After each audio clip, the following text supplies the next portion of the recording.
السلام علیکم ستړي مسئ جوړ په خیر. نن دوشنبه د 1404 هجری شمسي کال د اسد د میاشتې 28 نیټه چې د 2025 میلادي کال د اگست میاشتې له 13 نیټې سره سمون خوري.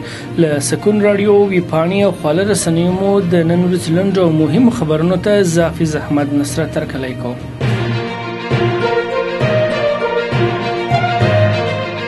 د پکتیکا د لوړو زده کړو مؤسسه د پوهنتون کچې ته لوړه سول. د پکتیکا د اطلاعات او کلتور ریاست په یوه خبرپاڼه کې وایي چې د پکتیکا د لوړو زده کړو مؤسسه د اسلامي امارت د رهبر په حکم د پوهنتون کچې ته لوړه سوه. تر دې وړاندې د پکتیکا پوهنتون د مؤسسې په کچه فعالیت درلود او د خوست له شیخ زاید پوهنتون سره چارې تړلې وې.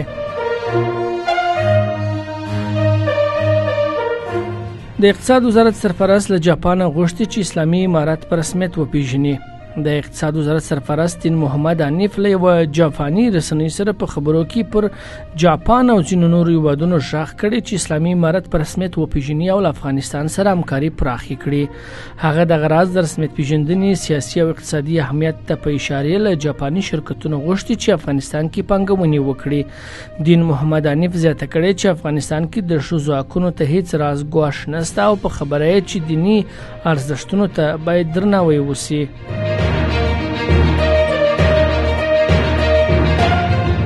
د افغانستان د برېښنا شرکت رئیس عبدالباری عمر د ازبکستان د انرژي وزارت اړوند شرکتونو مسؤلینو سره د شاوخوا 243 میلیونه ډالرو په ارزښت په افغانستان کې د برېښنا لیږد او شبکې پراختیا د څلورو مهمو پروژو تړونونه په کابل کې لاسلیک کړل.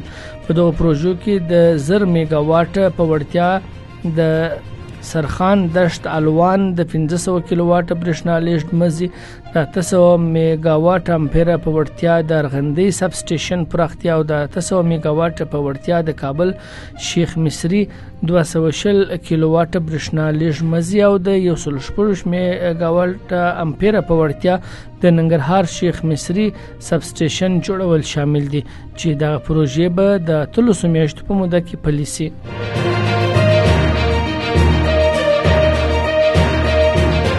سور صلیب وایي افغانستان کې مو د 600,000 ناروغانو درملنه کړې ده.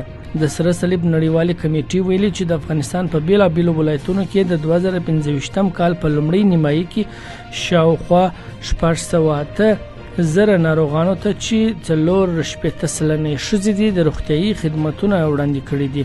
راپور زیاتوي همداراز 1.8 ډیر دغه د واکسین دوزونه هم تطبیق شوي دي.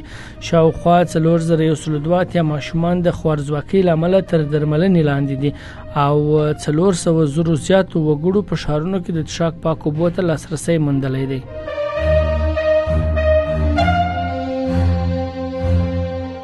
علي اکبر جمشیدیان وایي ایران د کاري ځواک له کمښت سره مخ دی. ایراني چارواکو ویلي دي چې د افغان کډوالو په ایستلو سره دغه هیواد ځینې ولایتونه د کاري ځواک له کمښت سره مخ شوي دي.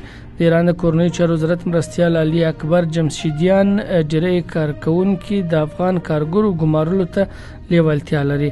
هغه په یوه مرکه کې ویلي تر دې وړاندې په ایران کې 6.5 میلیونه افغان کډوال میشت و چې څه باندې 2 میلیونه یې د اوسېدو قانوني اسناد نه لرل. دغه ایراني چارواکي ویلي دي هغه افغان کډوال چې قانوني اسناد نه لري د ایران لپاره لویه ستونزه ده او باید خپل هیواد ته ستانه شي.